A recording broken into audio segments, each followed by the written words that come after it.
Your Honor, I am aware. In fact, EGB has actually filed a voluntary leave of absence the day after their name appeared on the list of the So president. when they were appointed by whoever, President Duterte or President Marcos, because I know for a fact you were appointed by President Duterte originally, di ba?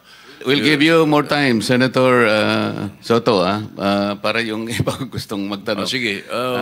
Let me just re-emphasize, lahat po dapat makapagtanong, but ilimit muna natin sa first 5 minutes. Pagkatapos pag may time tayo, balikan po natin ang bawat isa. Senator Tulfo. Thank you, Mr. Chair. For PICAB, kay Engineer Dakay, alam nyo, Engineer Dakay, kung gugustuhin, may pamamaraan. It says in Section 29, Republic Act number 4566, pwede po kayo mag-imbestiga at gumawa po ng action, suspension, revocation of license kung meron po mga report. Tama po? Yes, Your Honor. All right. So, nasa inyong kamay kung pwede nyong i-revoke. Hindi po ba kayo nag-iimbestiga na maaring yung ilang mga tao ninyo ay naareglo at nababayaran kaya bigay na lang na lisensya? Take the case po dito sa Diskaya. 3 na po ang kumpanya, isa lang may-ari. Pag na-blacklisted, apply. So, ibig sabihin po ba, kung may kumpanya ako, mabablacklist, gagamit lang ako ng ibang pangalan, mag-a-apply ako, pwede na naman. And then I can apply again, same project or same agency, kahit na na-blacklist ako ng DPWH. Ganun po ba? You tell me. No, Your Honor. PICAB is also a quasi-judicial body. And we do a lot of investigations, and we also resolve a lot of cases. Investigation siguro sa mga maliliit, pero kung mga malalaki na kagaya nito, wala ho kami naririnig.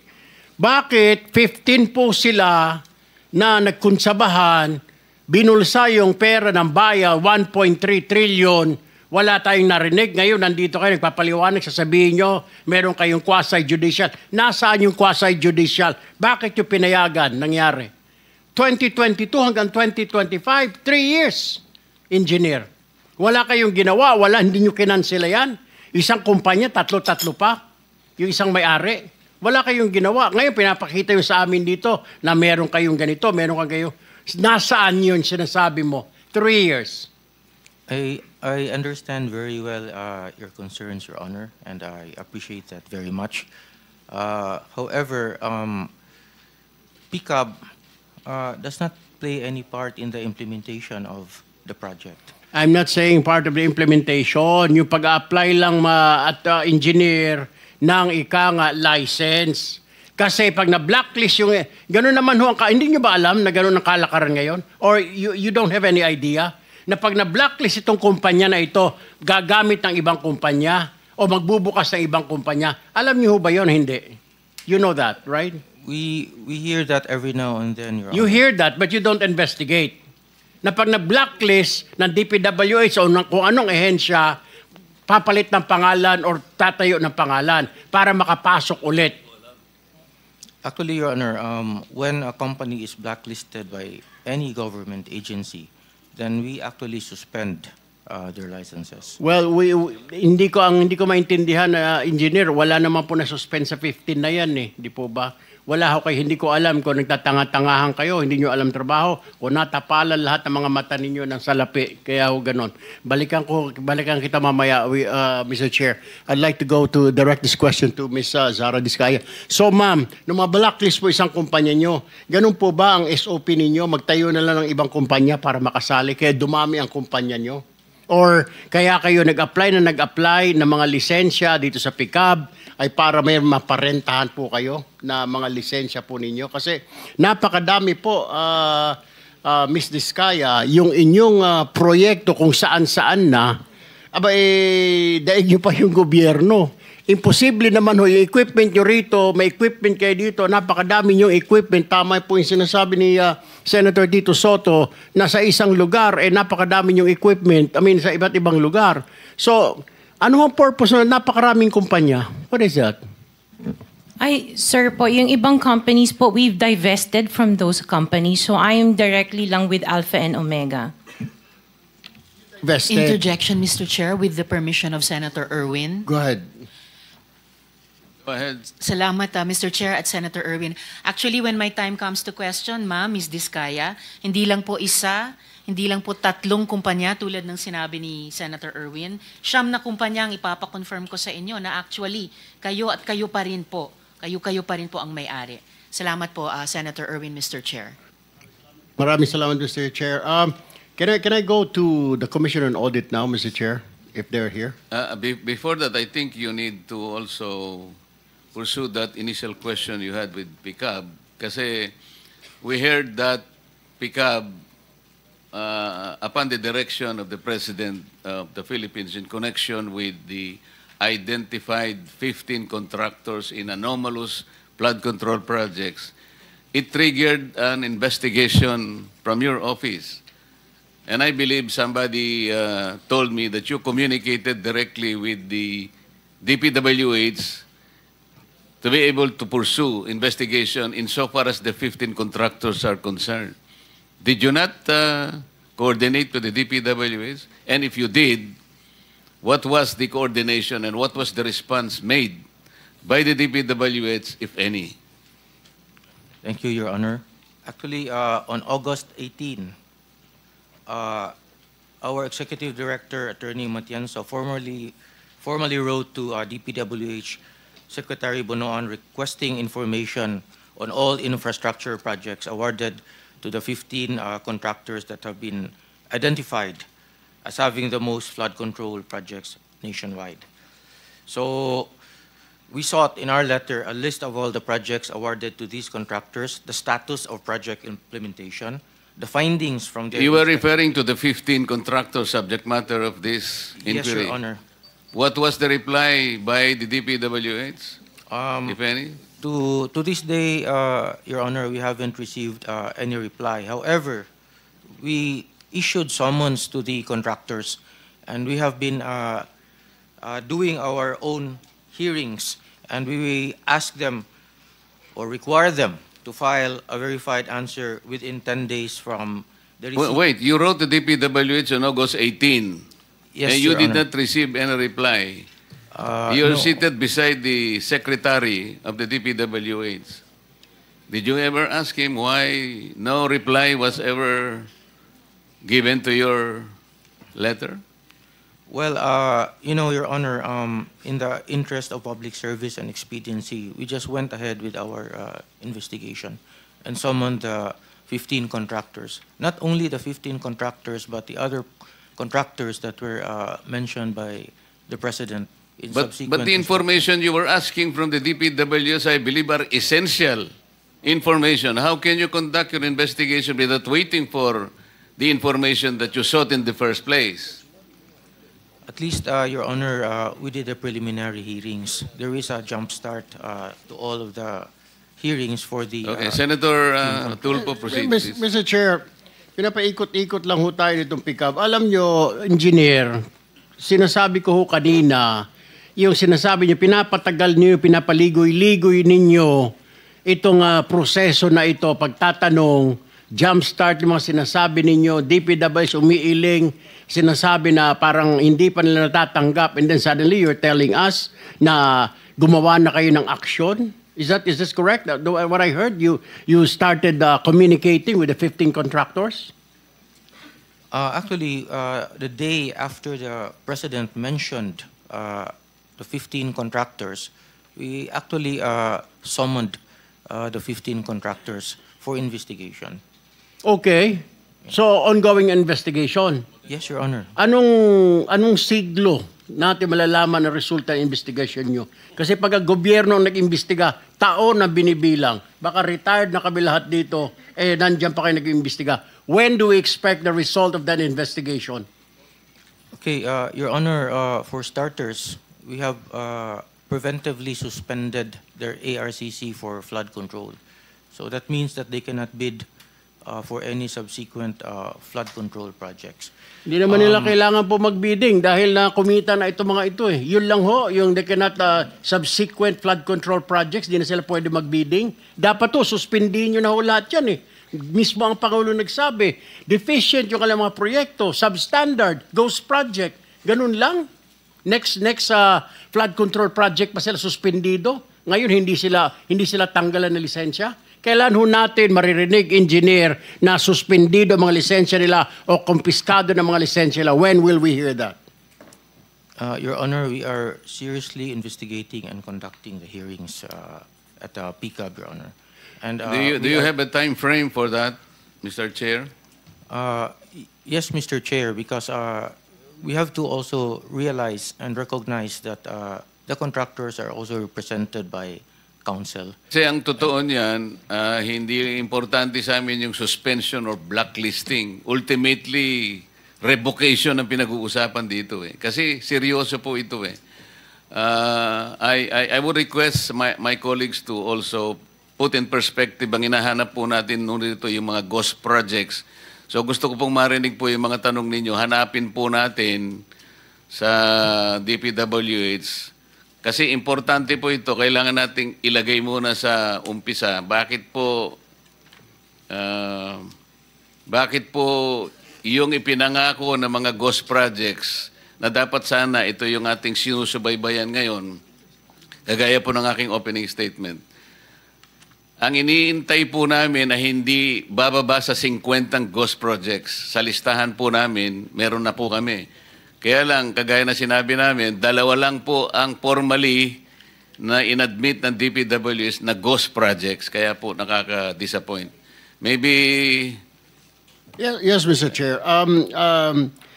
I will just reserve some of my questions later to give way to the other senators here. But I have only one last question, Mr. Chair, for Mrs. Diskaya. Ma'am, sinabi ho ninyo, nag-divest na po kayo. Ano yung sabihin ng divest? What do you mean by that? We are no longer part of those companies. Okay. Kung hindi na po kayo part of those companies, how come you're still the chief operating officer, pati ang asawa mo sa ilang construction companies na ito? Hindi po ako COO ng mga companies po.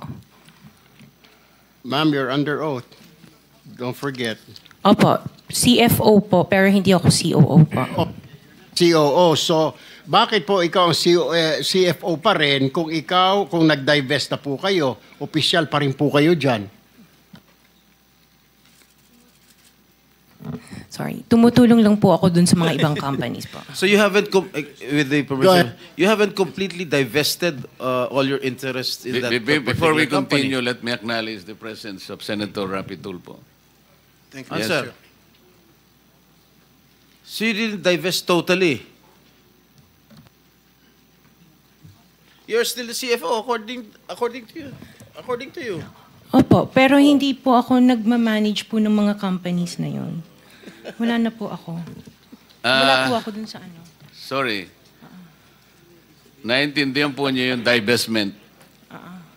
Kanino niyo po i-divest? Kasi po pag nag-divest kayo, there is somebody, doon niyo po isasalin yung pong inyong interest sa isang company. Kanino po nasalin? Nung mag-divest kayo, sino yung taong doon nyo i-divest po ang inyong interest sa korporasyon? Katulad sa St. Timothy, kay Maria Roma ko binigay po yung aking Sino siya? shares. Kamag-anak mo? She's the niece of my husband. Kamag-anak mo pa rin. Kayo pa rin. Kayo pa rin yan. Correct? Anyway, can I give my opening statement Okay. before I... Go ahead. I'll just my next round of questions later para to give way to our pro tempore. Ikaw na. Mr. Chair. Thank you, Mr. Chair. Before that, marami nagre-request kasi I lost track of those contractors present here today. Comsec, can you please mention who are those contractors present here today? Merong wawaw dyan. Mr. Chair, point of information with the indulgence of the SP Pro Temp while we're waiting for the visuals. Pinag-uusapan kasi just now, no, na yung claim na nag-divest sa kumpanya ang pamilyang Diskaya, who by the way, pinangalanan ng Philippine Center for Investigative Journalism na King and Queen of Flood Control Projects dahil sa kanilang extravagant lifestyle. We have information na listed pa nga bilang beneficial owners sa disclosure ng St. Timothy. Yun na nga po, si Maria Roma Angeline Discaya Rimando. So they are still connected to those companies, Mr. Chair and SP Pro Temp. Bukod pa po sa idadagdag ko pang information mamaya, kaugnay ng interpellation ni Minority Leader, na hindi totoong nag-divest, at kung nag-divest man allegedly, hindi pa nila ginagawa yung iba pang mga requirements doon vis-a-vis, for example, the Securities and Exchange Commission. Salamat, Mr. Chair, SP Pro Temp. Noted, Senator Risa. Maybe Proceed. we can ask the COMSEC to mention those COMSEC, contractors present here today. Can you repeat the names of the listed contractors present today? Yes, Your Honor. Mr. Alex Abelidov, President, Legacy Construction Corporation. Ms. Cesara Rowena Discaya, President, Alpha and Omega General Contractor Development Corporation. Ms. Maria Roma Angeline Rimando, Owner Manager, St. Timothy Construction Corporation. Mr. Alan Kirante, Owner Proprietor QM Builders. Mr. Ernie Bagao, Owner Proprietor EGB Construction Corporation. Mr. Eumir S. Villanueva, President, Top Notch Catalyst Builders, Inc. Mr. Lawrence Lubiano, President, Centerways Construction and Development, Inc. Ms. Aderma Angeli Alcazar, President and CEO of Sunwest, Inc. Edgar S. Acosta, represented by Mr. Edsel Marbella. Mr. Wilfredo Natividad, Owner General Manager, 888 Construction and Supply, Inc. Mr. Romeo Miranda, President, AMO Royal Crown Monarch Construction and Supplies Corporation. Mr. Alan Arevalo, General Manager, Wawaw Builders. Ms. Marjorie Samidan, President, MG Samidan Construction. Mr. Luisito Tiki, President, LR Tiki Builders, Inc. Mr. Ryan Willie D. Uy, Proprietor, Road Edge Trading and Development Services, Your Honor. Thank you. Proceed, Senator Jinggoy. Thank you. I'll just read my opening statement first before I question our resource persons. Okay, thank you, Mr. Chair. Today, we once again tackled the issue that cuts to the core of public service: corruption in government infrastructure projects. Billions of pesos have been allocated for flood control and drainage programs intended to protect lives, properties, and livelihoods from the devastating effects of typhoons and flooding. Yet, allegations of padded contracts, ghost projects, and substandard implementation now cast doubt on whether these funds truly serve their purpose. Mr. Chair, please allow me to state this for the record. Ang sabi po ng iba, wala raw po akong karapatan na magtanong, magalit, o manindigan laban sa isyu ng korupsyon. My life and struggles are an open book. Pero ni minsan, hindi ako tumalikod sa kahit anong akusasyon o paratang laban sa akin. Hinarap ko hindi lamang kaso, kundi ang kaparusahan. At sa huli, ay napatunayan na wala po akong sala. This investigation is not about me. Huwag niyo pong ilihis ang issue. Sa ngayon, wala ni isang tao ang umaamin. Walang gustong managot. At kung pwede, lahat ay magpapalusot. This investigation is about transparency and accountability. Kung wala kayong kasalanan, magsabi kayo ng totoo, dahil kung hindi, sinisiguro ko na mananagot kayo hindi lamang sa batas at sa Senado, kundi sa taong bayan. Mr. Chair, if I may continue. Madam Tapos Discaya, na yung 5 minutes mo. May opening ka pa kasi. O sige, the news pagbibigyan report. kita. Madam Discaya, Sarah, it is common knowledge that you own 9 companies, namely St. Gerard, St. Timothy, Alpha and Omega, Elite General Contractor and Development Corporation, St. Matthew, Great Pacific Builders, YPR General Contractor, Amethyst Horizon Builders, and Waymaker OPC. Am I correct?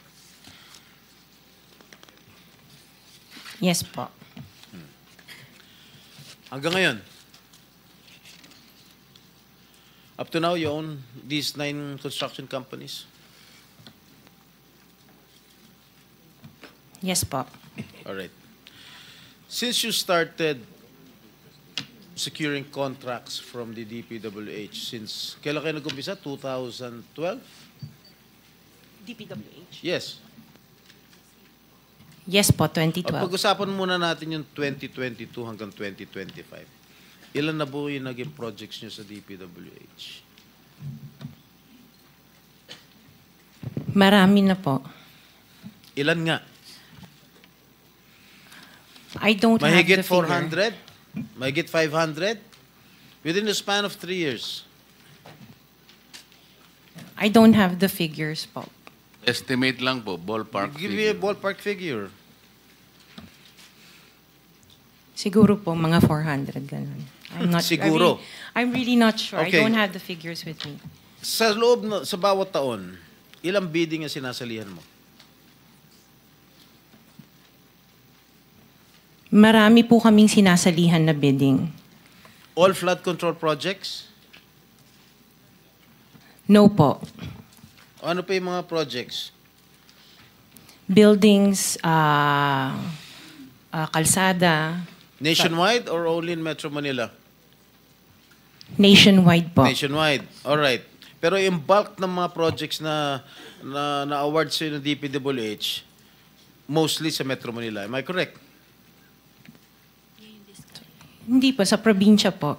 Sa iba-ibang lugar. No, the bulk of your contracts. Here in Metro Manila? No po, outside Metro Manila ang Where marami. outside? Where outside of Metro Manila? We have in Romblon, Cebu, Bohol, Bacolod, Zamboanga. Hindi naman po kami namimili ng lugar. Migos Project? Wala po. Sigurado ka? Opo, Kaya definitely. ka dahil pag meron kami ma-discover na may ghost project, pakukulong kita rito. Minimum totoo. Wala po talaga. Meron ka mga pictures na lahat ng mga proyekto ginawa mo? Yes po, Nasaan? meron po kami. Lahat ng mga 400 projects, meron kang litrato? Yes po. O i-submit mo rito sa committee. Okay po.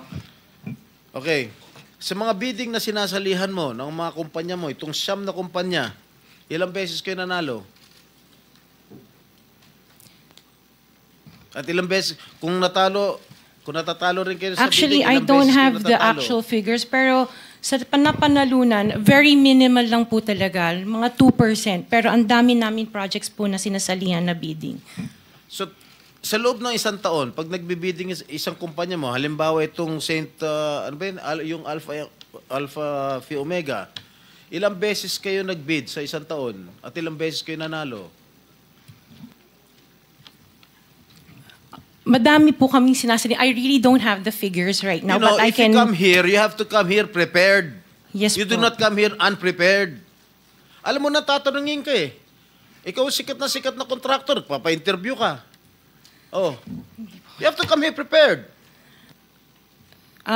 Your Honor, I am prepared for the flood control projects that you are mentioning. I have the statistics of how many I bidded and how many I lost and how many I won. Okay. You mentioned it to us right now.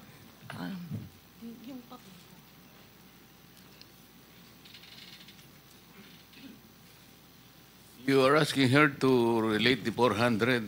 No. Parang mahirap naman yata. Hindi. 400. In 2022, I bidded for 491 projects. This is just for the flood control, Your Honor. How many projects for 491. 491? 491. I joined the bidding. Po. Oh. This is in 2022. I only got 71 projects from the 491 na sinalinan ko po. 71 only. How many companies? Itong This is siyam? just for Alpha and Omega Oh, po. what about the other companies? What about the other 8 remaining companies that you own? I don't have the statistics Oh. for that because I was only called as Alpha Wait, and Omega. You admitted earlier when I asked you if you own these 9 companies and you answered in the affirmative. Right now I'm asking you kung ilan yung 71 71 flood control projects na napanalunan ninyo. Now you're only speaking in behalf of Alpha Phi Omega.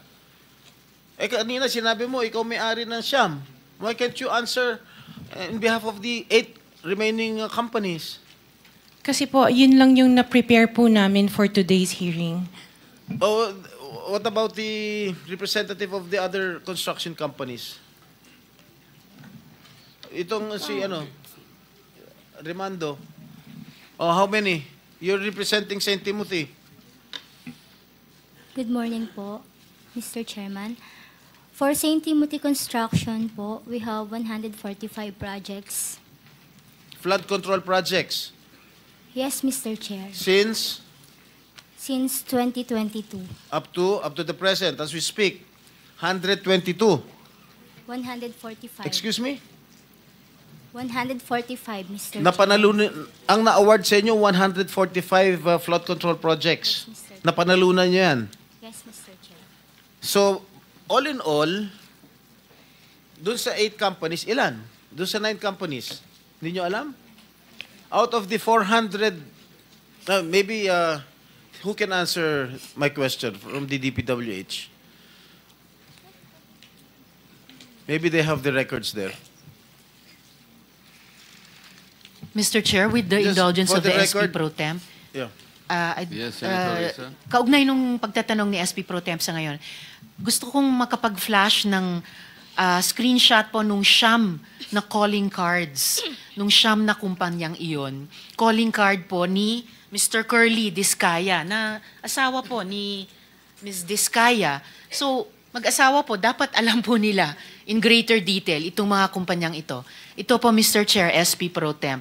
Siyam na calling cards nung siyam na kumpanya, lahat sa pangalan ni Pacifico o Curly Discaya. So dapat po mas alam po, both ni Ms. Sara Discaya at Ms. Roma Discaya Rimando, ang mga detalye na tinatanong ni SP Pro Temp. Salamat, Mr. Chair Thank you, at SP Pro thank you, Temp. Senator Risa.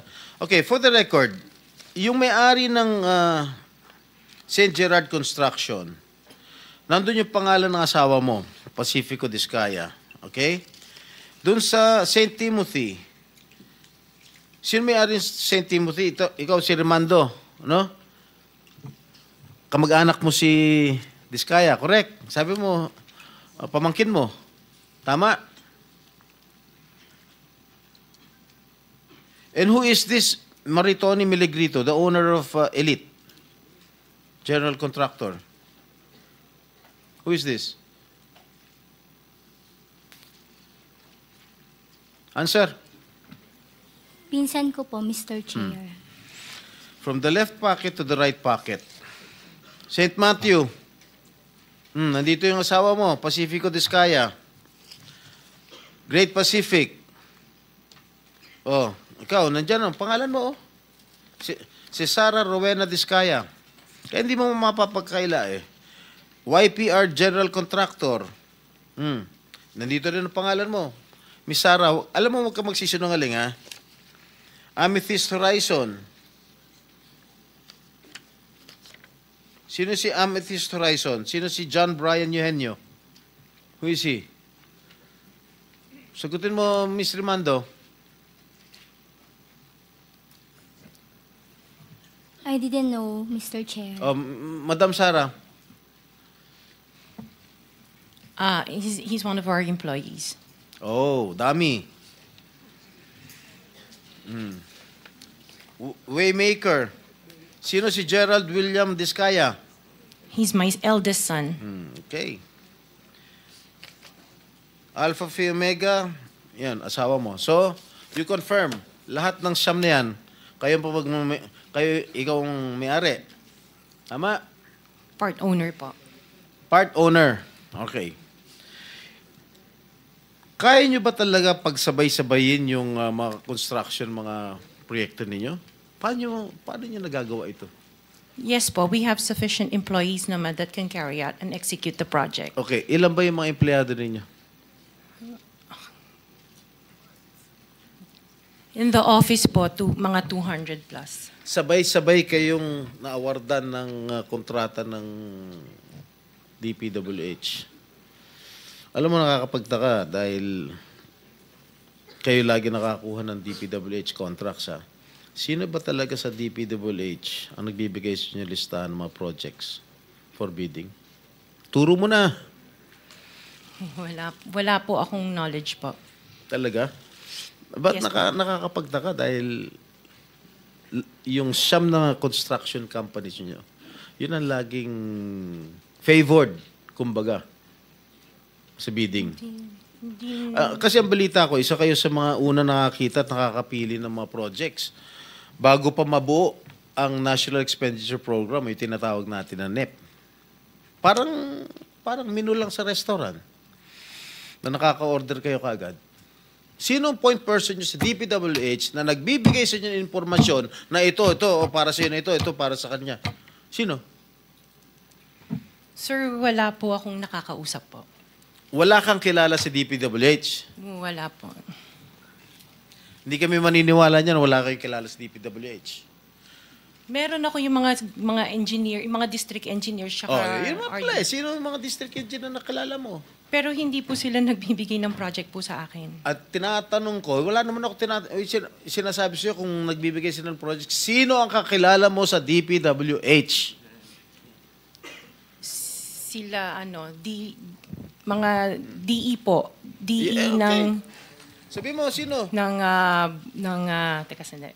DE ng Laguna, O, sino DE nga? ng... Banggitin mo yung pangalan. I can't remember their names kasi I don't transact on Okay, behalf of the DE ng companies. Laguna. Sino pa? DE ng Bulacan, DE ng... Is he here? Nandito ba? Yung DE ng Laguna, DE ng Bulacan, nandito ba? DE ng Bulacan nandito. Okay, paano nyo nalalaman ang mga projects for the bidding? Sino ang nagbibigay ng listahan sa'yo? We don't have a list. Naka 6 minutes ka na, erap.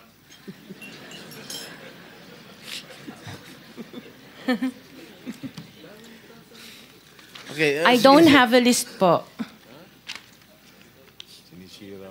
Interjection, Mr. Chair, with the permission of the SP Pro Temp. Okay. On On the DPWH na binanggit po niya, Mr. Chair. Okay. Salamat, Mr. Chair, SP Pro Temp. Dahil natatanong po ni SP Pro Temp ang DPWH din in connection sa mga diskaya. I wonder, Mr. Chair, kung natignan na po, nasilip na po ng DPWH, kung may practice ang mga diskaya companies ng pagpapahiram o pagpaparent out ng lisensya nila para mag-force multiply sa capacity nila. Para kahit 200 lang daw ang staff sa opisina, kaya nilang mag-implement ng 491 projects or 71 projects, 145 projects in any 1 year. I wonder, Mr. Chair, kung nasilip na po yun ng DPWH. Incidentally, Senator Risa, you are the next interpellator, so you may want to continue with your 5 minutes. Thank you. Will do. Thank you, Mr. Pinatapos Chair. mo na ba ako, Chair? Ha? Okay. One last question, if I may. One last question, Mr. Chair, Senator Risa. Madam Diskaya, saan nyo ba kinukuha yung mga coaching imported, mga luxury cars?